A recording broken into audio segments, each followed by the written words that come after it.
आज हम एक नया चैप्टर शुरू करने जा रहे हैं जिसका नाम है सेट थ्योरी। तो सबसे पहले सेट होता क्या है? Set it is the collection of well defined elements. Set एक कलेक्शन है वेल डिफाइंड ऑब्जेक्ट्स का। यहाँ पे वेल डिफाइंड से क्या मतलब है? वेल डिफाइंड से मतलब ये है कि हम उसके बारे में ये बता सकते हैं कि कोई एलिमेंट किसी सेट का हिस्सा है या नहीं है। जो सेट है वो यूजुअली क्या होता है, डिनोट करते हैं कैपिटल लेटर से। ठीक है,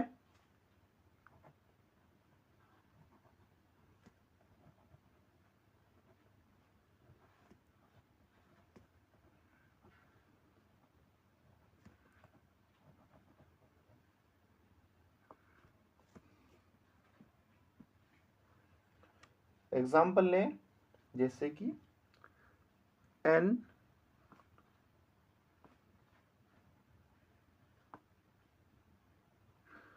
ठीक है, n होता है हमारे पास नेचुरल नंबर्स। तो ये क्या है? ये सेट ऑफ नेचुरल नंबर्स है। ठीक है,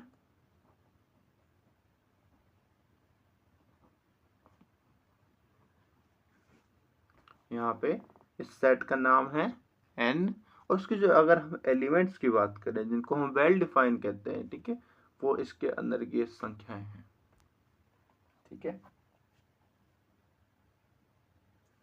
अब हम आते हैं कि सेट की रिप्रेजेंटेशन कैसे की जाती है। जैसे कि हमने ये रिप्रेजेंटेशन की, इसी तरीके से सेट की एक और तरीके से रिप्रेजेंटेशन की जाती है।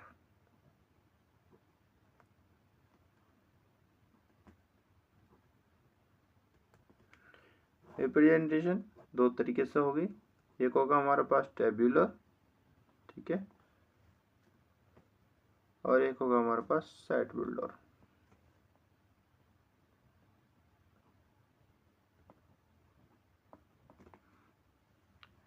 जैसे कि हमने अभी ये वाली हमने सेट देखा था, ठीक है, सेट ऑफ नेचुरल नंबर्स। तो ये जो हमने ये फॉर्म देखी है, ठीक है, ये वाली हमारे पास टेबुलर फॉर्म होती है। ठीक है, या फिर एक एग्जांपल और लिख सकते हैं, W यानी कि होल नंबर। होल नंबर्स में हमारे पास जीरो भी इंक्लूड हो जाती है, अप टू n तक जा रहा है। ठीक है, ये क्या है? ये हमारे पास टेबुलर फॉर्म है। अगर हमसे पूछा जाएगा सेट बिल्डर फॉर्म, तो सेट बिल्डर फॉर्म का एग्जांपल ले सकते हैं हम। x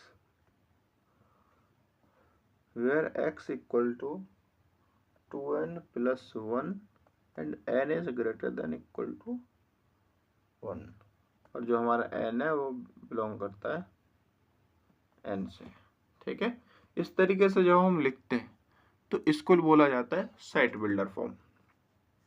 अगर हम यहाँ पे वैल्यू लिखें तो इसका कहने का मतलब क्या है कि जो यहाँ पे n है, जो x है, ठीक है, x की वैल्यू होगी ये, ठीक है, 2n plus 1,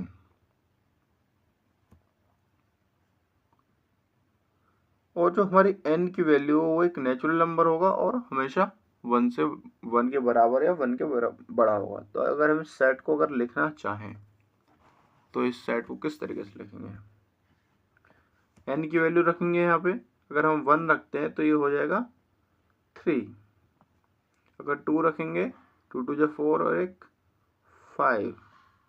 अगर 3 रखेंगे 7, है ना। इस तरीके से ये आगे तक चलता जाएगा। यानी कि हमने सेट बिल्डर फॉर्म से टेबुलर फॉर्म में उसे कन्वर्ट कर दिया। इसी तरीके से हम टेबुलर फॉर्म को भी सेट बिल्डर फॉर्म में कन्वर्ट कर सकते हैं। अब आते हैं कि हमारे जो सेट हैं वो कितने टाइप के होते हैं, ठीक है, किस किस तरीके के सेट हमें देखने को मिलते हैं।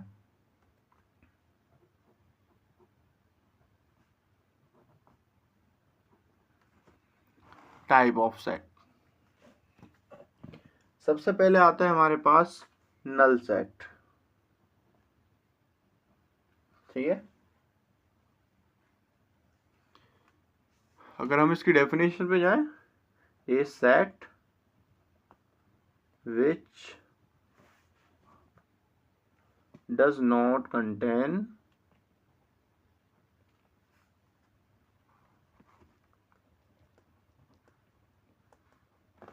Any element.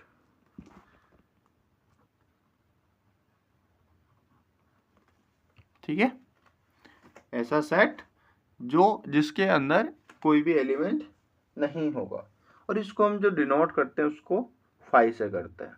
ठीक है, ये हमारा एक नल सेट होगा, इसके अंदर हमारे पास कोई भी एलिमेंट नहीं होगा, और इसको एक नाम से हम जानते हैं जो कि होता है वॉइड सेट। दूसरा आता है हमारे पास सिंगलटन सेट।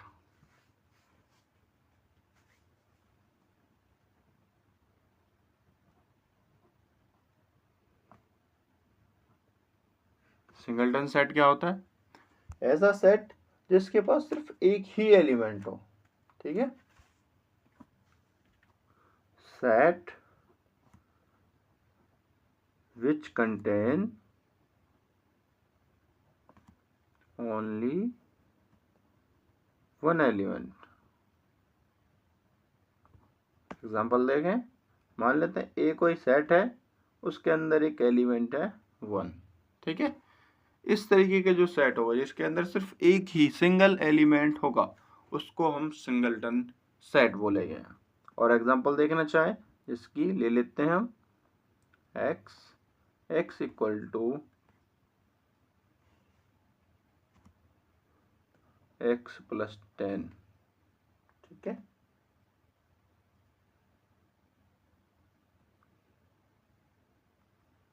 और जो हमारा x है वो बराबर है 0 के। तो अगर हम इसको आगे सॉल्व करेंगे, टेबुलर फॉर्म में बनाएंगे, तो जो हमारा b है वो हमारे पास सिर्फ 10 ही आ जाएगा। ठीक है, तो ये हमारा सिंगलटन सेट हो गया।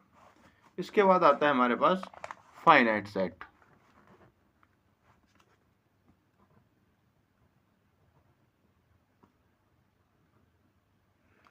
फाइनाइट सेट क्या? ऐसा सेट जिसके पास फाइनाइट नंबर ऑफ एलिमेंट्स हो। Set which contain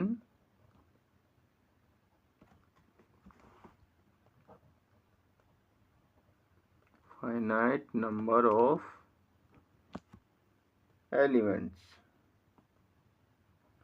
finite number से क्या मतलब है?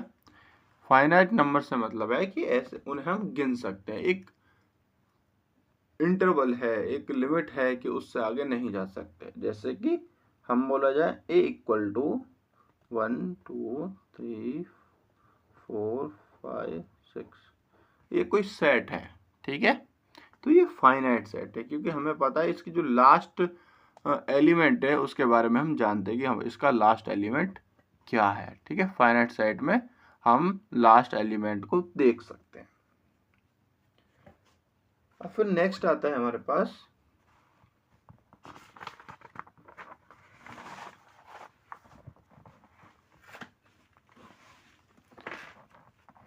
Infinite set.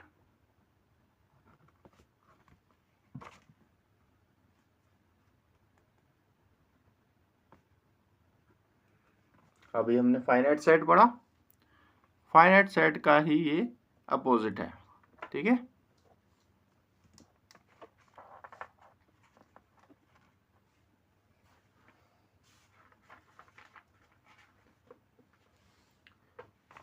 अगर हम इसकी डेफिनेशन देखें, ए सेट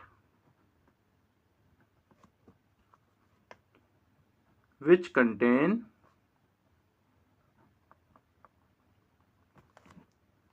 अनलिमिटेड एलिमेंट्स। ठीक है,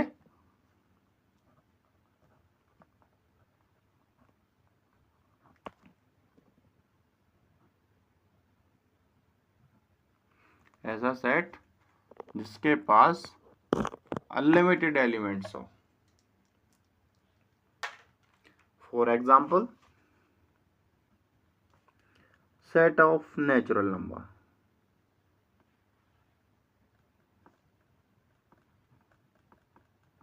ठीक है, ये सेट कभी खत्म ही नहीं होगा।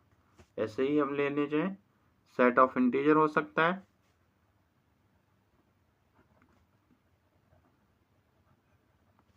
जो कि हमारे पास माइनस इन्फिनिट से चलता हुआ प्लस इन्फिनिट तक जाता है।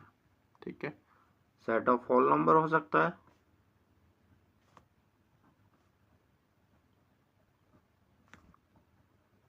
ठीक है, नंबर हो जाएगा।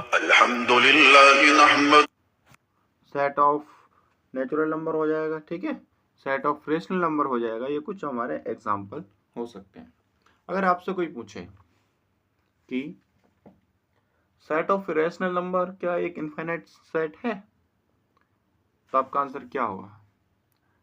तो आपका आंसर होगा हाँ, ये एक इनफाइनाइट सेट है, क्योंकि उसमें इनफाइनाइट नंबर्स ऑफ नंबर आ रहे हैं। ठीक है, कोई भी सेट जिसमें इनफाइनाइट एलिमेंट्स आ जाएंगे, ठीक है, अनलिमिटेड एलिमेंट आ जाएंगे, वो हमारे पास इनफाइनाइट सेट हो जाएगा। उसके बाद आता है हमारे पास इक्विवेलेंट।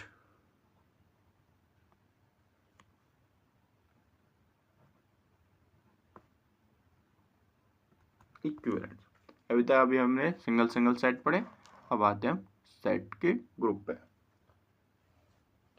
दो फाइनाइट सेट को हम इक्विवेलेंट तब कहेंगे जब उनके कार्डिनल नंबर बराबर हो जाएंगे। डेफिनेशन लिखते हैं, two sets A and B, यानी कि दो सेट लिए हमने कोई भी, ए और B, are said to be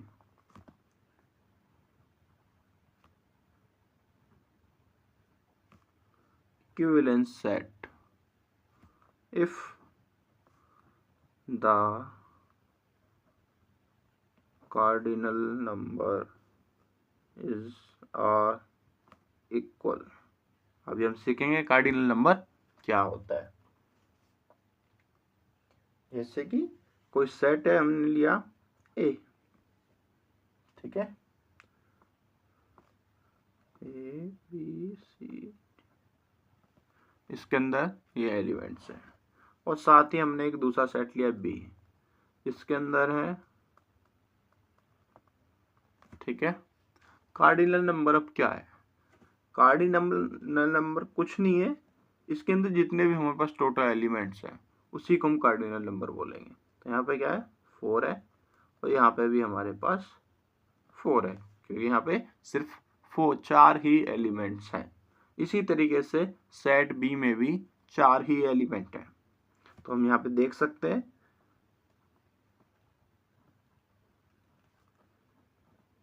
ठीक है, cardinal number of A is equal to cardinal number of B. तो इसका मतलब क्या हुआ, ए और बी हमारे पास इक्विवेलेंट सेट है। उसके बाद आता है हमारे पास इक्वल सेट। याद रखें, इक्विवेलेंट सेट और इक्वल सेट दोनों एक नहीं है।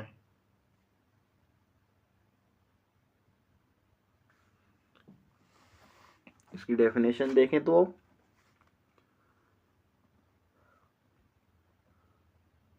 कोई भी दो सेट ले लेते हैं, ए और बी। अब वो दोनों इक्वल कब होंगे?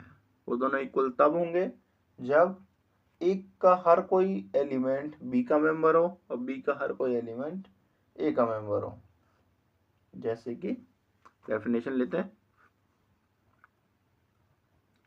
To sets A and B, यानी कि दो सेट लिए हमने ए और B, are set to be equal set, ठीक है, if every member element of A is the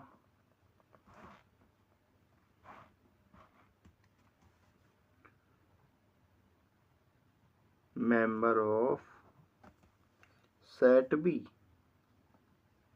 and vice versa।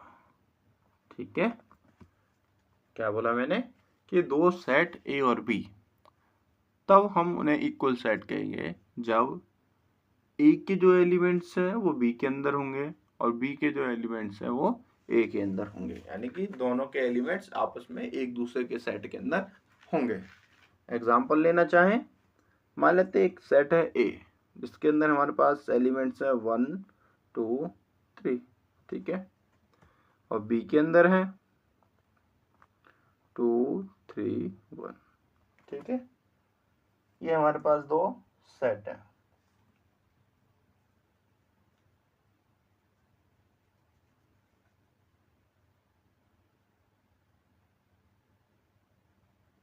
ठीक है, ये हमारे पास दो सेट है। हम यहाँ पे देख सकते हैं कि जो ए के एलिमेंट्स हैं वो बी के अंदर भी है, तो हम कह सकते हैं ए इक्वल टू बी, यानी कि ए और बी इक्वल सेट्स हैं। अगर ऐसा होता है इसका एक भी एलिमेंट्स दूसरे सेट में नहीं मिलता है तो ये फिर इक्वल सेट नहीं होगा। फिर से मैं बता रहा हूँ, ध्यान रखें, दोनों इक्विवेलेंट और इक्वल सेट दोनों दो अलग अलग चीजें हैं, ठीक है। इक्विवेलेंट सेट में हम क्या देखते हैं, हम वहाँ कार्डिनल नंबर बराबर देखते हैं, और इक्वल सेट में क्या देखते हैं, हम इक्वल सेट में एलिमेंट्स को देखते हैं कि दोनों में एलिमेंट सेम सेम हो, ठीक है। याद रखो, इक्वल सेट हमेशा इक्विवेलेंट सेट होगा ही होगा, और ये जरूरी नहीं है इक्विवेलेंट सेट इक्वल सेट हो, ठीक है। अब आ जाते हैं एक बहुत ही इंपॉर्टेंट जो होता है हमारे पास सबसेट। इसको इस तरीके से समझते हैं, कोई भी सेट ले लेते हैं, ठीक है, सेट ऑफ नेचुरल नंबर उठा लेते हैं अब टू n तक गए। अब मेरे को इसमें से एक हिस्सा चाहिए, हम एक और सेट लेते हैं a इक्वल टू 1 2 3, ठीक है, ये कोई एक सेट ले लिया। अब मैं क्या कहूँगा, a is the subset of n। ये देखो, यानी कि जो a है वो n का हिस्सा है, ठीक है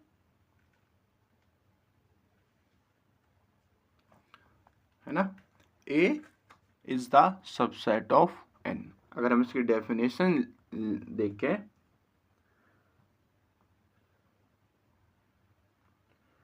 late a and b are two set, a is said to be subset of b if every element of a is also element of b। क्या बोला अभी मैंने, जो मैंने आपको समझाया बिल्कुल वही बोला है, ठीक है, कि दो सेट है ए और बी, जैसे कि हमने यहाँ पे एग्जांपल लिया था एन और ए का, ठीक है। कोई एक बड़ा सेट है, उसका एक छोटा हिस्सा अगर हम निकाल लेते हैं तो हम उस छोटे हिस्से को उसका सबसेट कहेंगे। अब आते हैं, हमारा नेक्स्ट आता है सुपरसेट।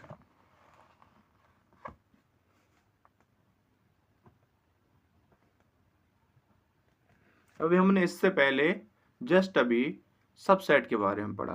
हमारे पास सबसेट क्या था, ए इज सबसेट ऑफ एन, ठीक है, ये आया था। तो हमारे पास ए को तो हमने बोल दिया था सबसेट, लेकिन यहाँ पे जो एन आया उसको बोलेंगे हम सुपरसेट, ठीक है। ये जो था हमारे पास सबसेट हो गया, और जिस सेट में से हमारे पास ये सबसेट निकला उस सेट को ही हम सुपरसेट कहते हैं। अगर हम इसकी डेफिनेशन पे जाएं, let A and B are two set, ठीक है, ए और बी दो सेट्स हैं। If we have all the elements of A, then B is said superset. ठीक है, ऑफ ए। ठीक है, और इसका मतलब क्या हुआ? इसका मतलब हुआ हम इसको इस तरीके से डिनोट करेंगे। ठीक है, सबसेट में हमारे पास ए साइन था, तो इसका जस्ट उल्टा साइन हमें बनाना है। ठीक है, समझ में आया? सुपरसेट क्या है, फिर से एक बार दोबारा समझाता हूं। सुपरसेट दो सेट मानते हैं, ठीक है, ए और बी। बी ए का सुपरसेट कब होगा? जब ए के जितने भी एलिमेंट्स हैं वो बी के अंदर में मिलेंगे। ठीक है, एग्जाम्पल हमने जैसे पिछली बार लिया था, set of natural number up to n तक जा रहा था, और हमने एक और सेट ले लिया था ए। ठीक है, जिसके अंदर वैल्यू है 1 2 3। ठीक है, ये कोई हमारे पास सेट है। अब हम इसमें देख सकते हैं जो सेट ऑफ ए है, इसकी जितने भी एलिमेंट्स हैं वो सेट ऑफ एन में है। ठीक है, यानी कि नेचुरल नंबर के सेट में। तो हम क्या कहेंगे कि जो हमारा एन है ये एक सुपर सेट है।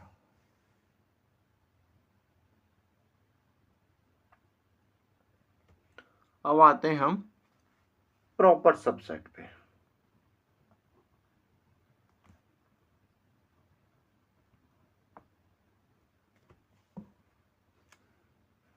Late A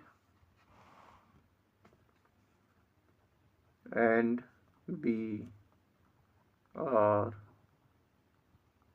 two sets. A is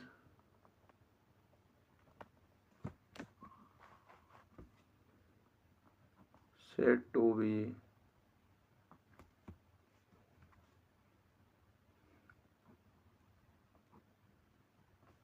proper subset of B if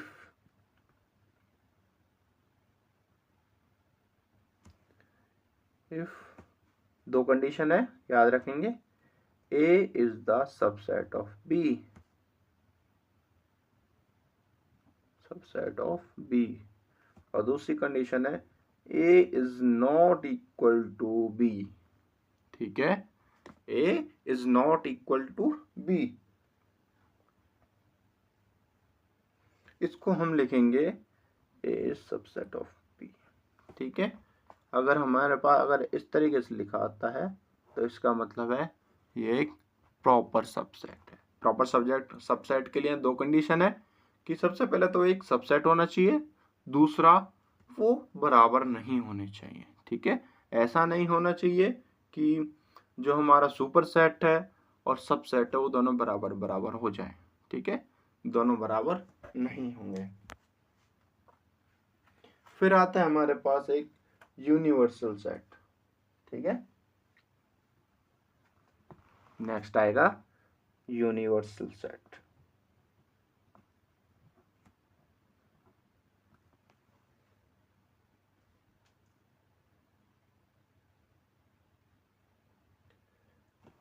all the sets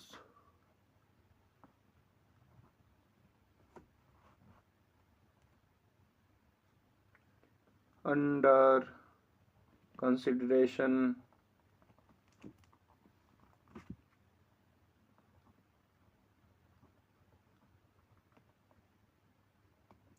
are likely the subset of a set which is called universal set. It is denoted by U। ठीक है, universal set क्या है? अभी तक हमने जितने भी set पढ़े, ठीक है, कोई भी सेट लिया हमने, वो किसी ना किसी सेट का तो हिस्सा होगा। जो सबसे ज्यादा बड़ा सेट होगा उसी को हम यूनिवर्सल सेट बोलेंगे। तो अगर हम एक तरीके से देखें, जो सेट ऑफ रियल नंबर्स है, ठीक है, वो हमारा एक यूनिवर्सल सेट है। कैसे? सेट ऑफ रियल नंबर में हमारे पास सब कुछ आता है, rational, irrational, whole number, natural number, सब कुछ आ जाता है, इंटीजर, सब कुछ आ जाता है। तो हम कह सकते हैं जो सेट ऑफ नेचुरल नंबर है वो सबसेट ऑफ रियल नंबर है, सेट ऑफ होल नंबर भी सबसेट ऑफ रियल नंबर है। तो यानी कि जो सबसेट ऑफ रियल नंबर है वो इनका एक यूनिवर्सल सेट हो गया। और एग्जांपल लेके देखते हैं।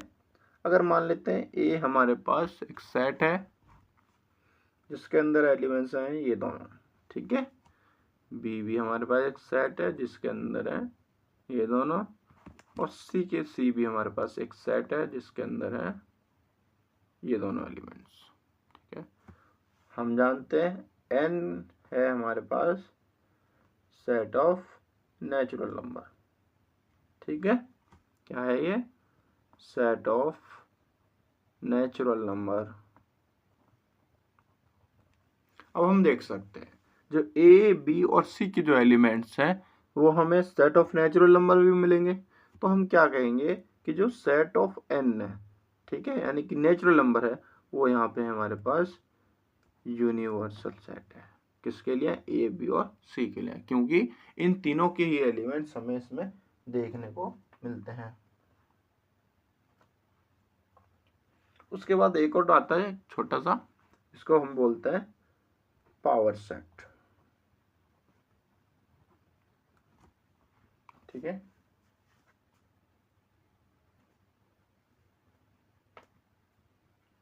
इसकी डेफिनेशन देखते हैं। Let A be a set, then all the possible subset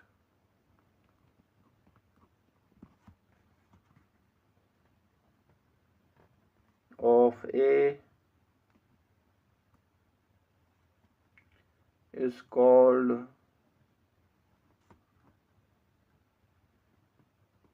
power set, और इसको हम डिनोट करते हैं पी ए से। ठीक है, क्या कहा? पावर सेट क्या है? कोई भी एक सेट है, मान लेते हैं एक ए एक सेट है, ए के जितने भी पॉसिबल सबसेट होंगे उनको हम पावर सेट कहेंगे। ठीक है,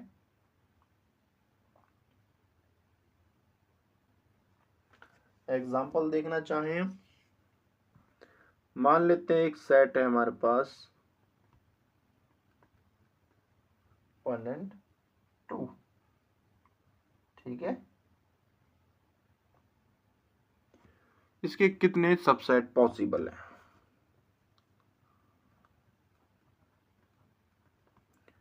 सबसे पहले तो 5, ठीक है, हर किसी का सेट होगा। फिर इसका सबसेट एक 1 पॉसिबल है, और एक 2 पॉसिबल है, और एक पॉसिबल है 1 और 2। ठीक है, 1 और 2 भी तो इसका सबसेट होगा। तो ये इसके कुछ पॉसिबल है। ठीक है,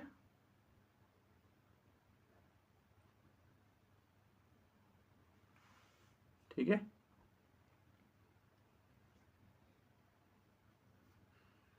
इसका फॉर्मूला पावर सेट का याद रखना है, 2 की पावर n। ठीक है, n क्या है? Number of elements present in the set.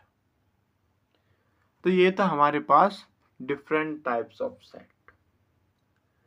अभी हम आगे आने वाली वीडियोस में जो सेट की प्रॉपर्टीज हैं, इसके ऊपर कुछ ऑपरेशंस हम यूज करते हैं, उन्हें भी पढ़ेंगे। आई होप आपको वीडियो अच्छी लगी होगी। अगर वीडियो अच्छी लगी होगी तो कमेंट जरूर करें, और साथ ही साथ वीडियो को लाइक करें।